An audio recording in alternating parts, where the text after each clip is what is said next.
Hi YouTube. Hi YouTube. Welcome back to our video. We are Jay and Keem. I'm Jay. And I'm Keem. And today we will be talking about the perks, the good and bad things about living in London during lockdown. Yep. So we'll be talking to you all about what it's like to be pretty much us at the moment and live in London. It's quite unfortunate because we're in our third lockdown. Third national lockdown, yeah. The UK is doing a lot worse than quite a lot of other countries because we kind of produce this new strain. This new variant, yeah. Which is like super spreadable. So oh God. We've gone through kind of the most. We went from tier 2 to tier 4 within like 2 days. Yeah, it was like the Thursday. This is in like December for context. And I think it was just before Christmas. And I think London was in tier 2 on like a Thursday. Yeah. Tier 3 on a Friday. And tier 4 on the Saturday or something crazy like that. That's the thing. And like, as far as I knew, there was only 3 tiers. And then all of a sudden it was like, no, there's a tier 4. Tier 4, yeah. And now there's rumours like of tier 5. So we're like, yeah, what is tier 20 going to be like? God. Close your eyes. Close your eyes, yeah. Can't open your eyes without substantial meal. Yeah. Can't open your eyes without substantial meal. Can't look in the mirror because you might spread it to your reflection. So part of this video, we're now going to talk about the best and worst things, the pros and the cons of living in London during lockdown. Yep. Now, as it's a lockdown, you might think, oh, it's all going to be bad, it's all going to be negative, but we want to show you that there is some light at the end of the tunnel, and exactly. there is some positives about living in this great city, even during a national lockdown.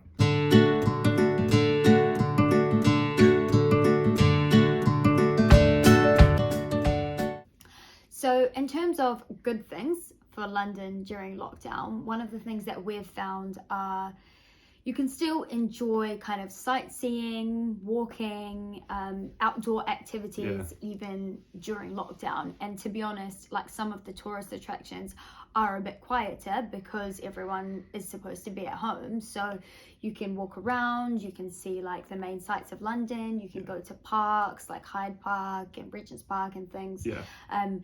During this time, and you can kind of still enjoy it even maybe a little bit more just because of the quieter atmosphere. 100%. I think London is a very green city, even though it's kind of seen as this concrete jungle type place.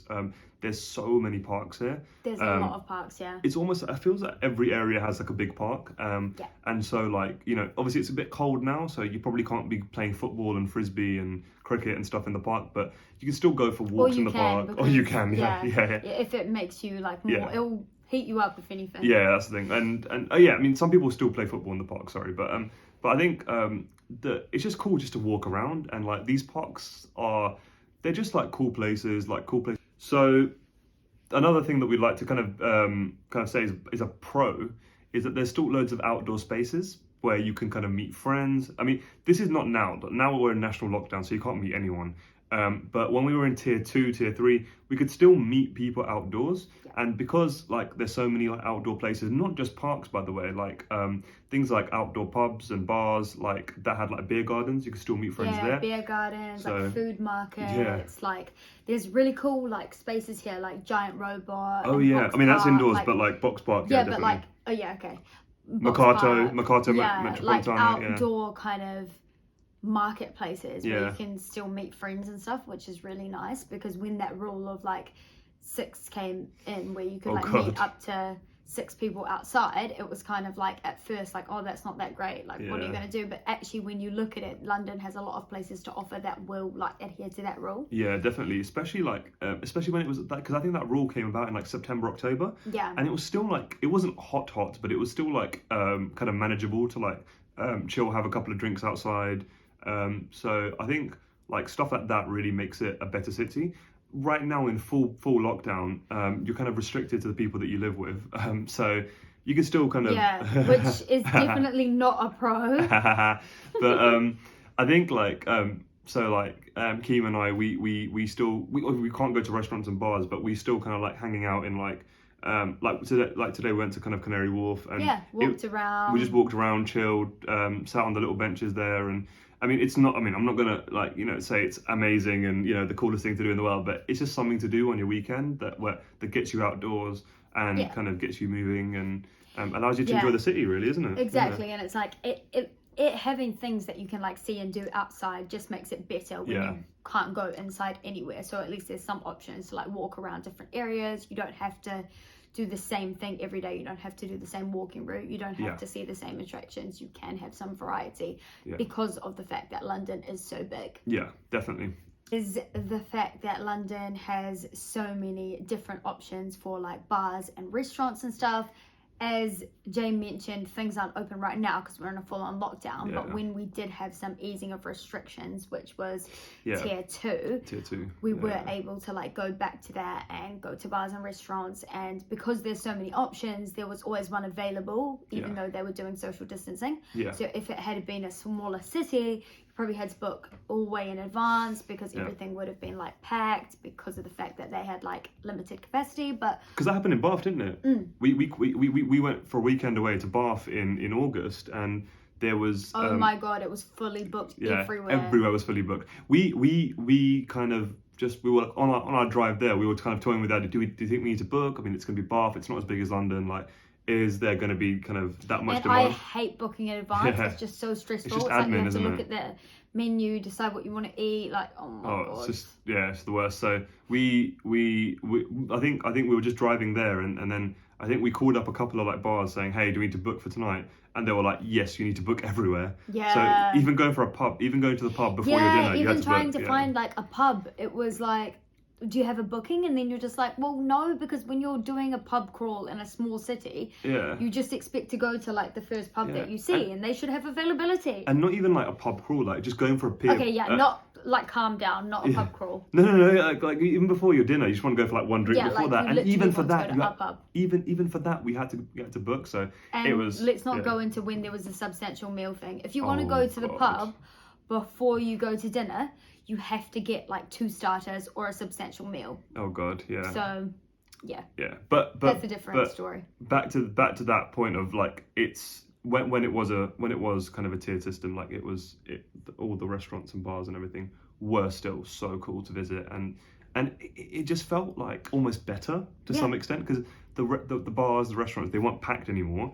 A lot of the time you ordered on your phone. So you don't even have to go to the bar. Like it gets delivered to your table. That's a great thing. Like you do not have to stand in like 100-person queue, like trying to force your way to the front of the bar. Like, can I get served? Can I not? How long am I going to wait? Like, that is one great thing. The only issue is if they take ages to bring your drink when you order it. Yeah, that was the end. It can be jarring. That was the con. But the last kind of pro, which is working from home in London, is actually really good.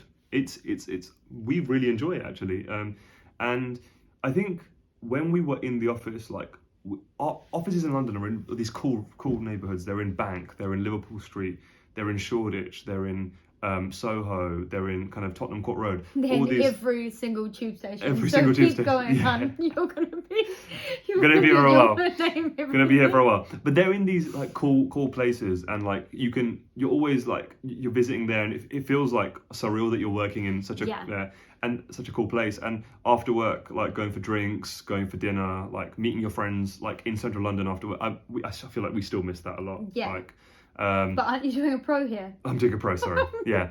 So, but I think there was that was one thing about working in London and in the physical office. But I feel like working from home, you're missing all the negative parts of that. Yeah, you're missing the commute. Like just the overall tiredness you feel from commuting, and the grogginess you feel after you've done like a day in an office, and now it's kind of cool because like we can do our work, we can work hard in the day, and then but we can take breaks and go for a walk. You know, like visit our local neighborhoods, get up later. Get up, like when you feel like it, just before your first meeting. And also we both exercise in the morning as well, so it feels like we have an extra hour in our day now to do that, and so we have no excuses not to exercise. Oh my god, and go to the gym. So not go to the gym. Sorry, yeah, but go to the home gym. Go to the home gym, or go for a run outside. So the fact that we can fit all of that into our day now, it feels like our days. We can get more out of our day now. Yes, way more productive. Don't have to just like sit on the train with like a million other people squashed into a tube. God, yeah. Ugh. Yeah, and also I feel like we save a bit more money working from home 100%. because Yeah. You think You we think defo we do, yeah. So we're not paying £3 each way to go on the tube, which is a lot, and that's like, I'm sorry, the tube should pay us to go on it. Yeah. It's that, like, okay, it's a no, great, it is a great tube. great, It is like, but in rush hour it's not. in rush hour it is not. Like, honestly, when I was going to the office, I would sometimes miss like 10 tubes before I It's got horrible. myself on one, and even then, like, I should not have been on it. I was like stuck to 10 other people. And now on to the cons of living in London. So I think the first major con and the elephant in the room is just how expensive it is to actually live in London. So I feel like renting or buying, or like either renting or having a mortgage in London is expensive because house prices are just so high here. So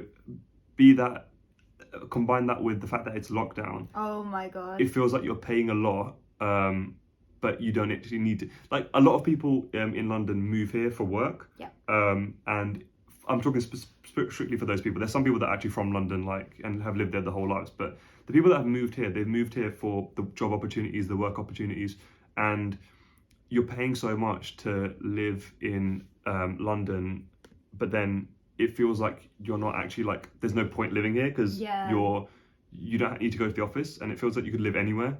And it's like, if you are working from home as well, you probably don't have much space because the flats in London are so expensive, but you're still getting very minimal space unless you want to pay a bomb. Yeah. So it's like, if you're working from home, and a lot of people have flats where they convert like the living room into an extra bedroom to save rent. So people are spending their entire day and night just in their room, and that is quite suffocating. Yeah, and it just feels cramped as a whole. So I think, the fact that A, it's expensive to live here, and B, you're not getting a lot for your money here in terms of like houses or flats. So you're spending a lot, but also kind of in somewhere that's quite cramped, and that can be quite claustrophobic. The next one is basically lockdown, and the fact that, you know, the perks of living in London, you can't really do them at the moment because it is lockdown. So a massive thing for me moving to London was kind of like maximize opportunities of meeting new friends, going out for drinks, going out for dinner, going sightseeing into, you know, museums, and like all of these, the theatre, all of these things that kind of, they were somewhat possible within the tiered system, but now that we're in a national lockdown, it's just not the same. You can't experience it. I mean, London for me is a place where you probably wouldn't live your whole life. You'd live as like a younger person who can put up with kind of the negatives of London, and just thrash out all of the things that you want to see and do here. And obviously for the last almost year, we haven't been able to take full advantage of that. So that's kind of, that's a massive negative. Yeah. On the flip side of that, I feel like I think this whole kind of lockdown, kind of COVID period has taught us that when there is a chance to do something like that, oh my God, just go. Grab it. Just go. And also, like, we're more grateful. Last point is that if you live on your own, or you live in a flat share with other people that might not necessarily be like your friends, it can sometimes feel lonely and quite isolated during this period, because, you know, you're not around people that you're either on your own fully, or you're not around people that are kind of like your best friends or like your family. So I think we're lucky that we're not in that position. We're very grateful for where we're not in that position. But I'd say that if you are in that position, then please just make an effort just to like speak to your friends, like just give them a call, because they're going to understand that you're in that boat, and they're going to understand that you might not have anyone to talk to in the daytime. So like my friends are always calling me, and I'm always picking up and kind of doing Zoom calls or whatever with them, because you just have to be kind of understanding that that other person doesn't have like loads of company around them. So I'd say like the number one tip for that is just keep calling your friends, and just like really utilize technology, and make the most of it, really. Yeah, definitely. And kind of on that point, actually, we are thinking to do a video about kind of our daily routine in lockdown, so we can kind of help combat some of those issues around like feeling lonely or feeling bored, and just how you can break things up to make sure that you still feel like you're getting the most out of your day, and you're remaining active, and your mind is going well. So we'll be covering that. We'll definitely next. Cool. So thank you again, guys, for joining us today. Please do hit that subscribe button. Please like and let us know what you want to see in our future videos. We really appreciate it, and catch you guys in the next one. Cool. Thank you. Thanks, guys. Bye.